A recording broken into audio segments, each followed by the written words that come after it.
बलिया के बैरिया से बीजेपी विधायक सुरेंद्र सिंह का एक बार फिर बयान सामने आया। किसान विरोधी बिल को लेकर विधायक ने कहा कि इमाम बनाम बेईमान की लड़ाई है। सब बेईमान कांग्रेसी सपा बसपाई जब बेईमान है। एक तरफ मोदी जी का ईमान का पक्ष, जो आदमी ईमानदारी पूर्वक समाज की सेवा करना चाहता है, भारत की धरती पर उसको ईमानदारी पूर्वक सेवा भी करने देने की इच्छा में विपक्ष नहीं है।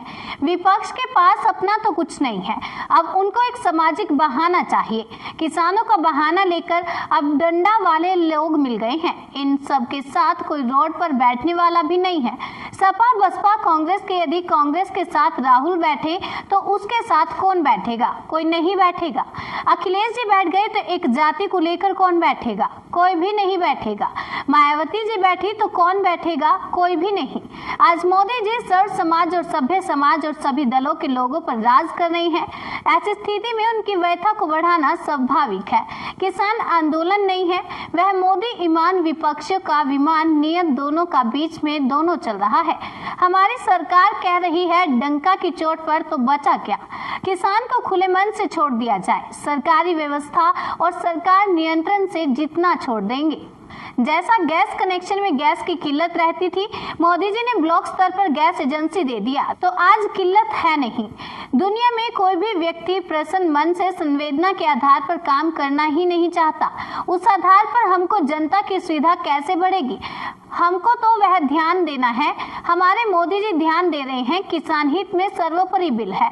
अब तक का सबसे श्रेष्ठ सिद्धांत है, श्रेष्ठ विचार है। तो ऐसे में किसान नेता कह रहे हैं कि हमारे धरना स्थल पर किसी भी प्रकार के राजनीतिक लोग नहीं आए हैं और नहीं, लेकिन सरकार क्यों कह रही है कि आप लोग एक बात नहीं समझते। ये बताइए, धरना पर किसकी ललाट पर लिखा है कि नेता को छोड़ करके, किसान नेता को छोड़ करके किसके ललाट पर लिखा है कि आप कांग्रेसी नहीं है, आप सपाई नहीं है, आप बसपाई नहीं है? बोलिए।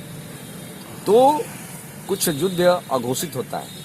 पाकिस्तान अघोषित युद्ध लड़ता है तो विपक्षी भी अघोषित युद्ध लड़ रहे हैं, प्रजातांत्रिक युद्ध लड़ रहे हैं, लेकिन मोदी जी के चरित्र और ईमान पर कोई फर्क पड़ने वाला। सर, अन्नदाता की बात हो रही, किसान की बात हो रही है, तो आप जहां एमएसपी का विरोध हो रहा है तो आप किस तरह से देखते हैं एमएसपी को? ये बताइए पत्रकार जी, हमारी सरकार स्पष्ट डंका की चोट पर करे कि एमएसपी लागू रहेगी, इसके बाद बचा क्या?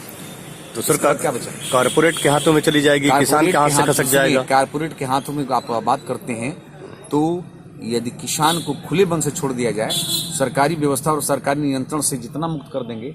आप बताइए, गैस की किल्लत रहती थी ना? गैस की किल्लत कितनी रहती थी? और मोदी जी ने यदि ब्लॉक स्तर पर गैस एजेंसी दे दिया तो आप आज किल्लत है? नहीं।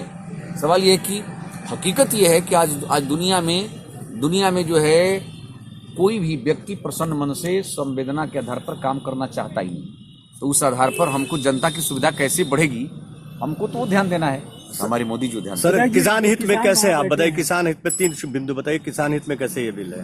सिर्फ आप किसान हित में सर्वोपरि बिल है। अब तक का सबसे श्रेष्ठ सिद्धांत है और विचार है। कैसे बताता हूँ।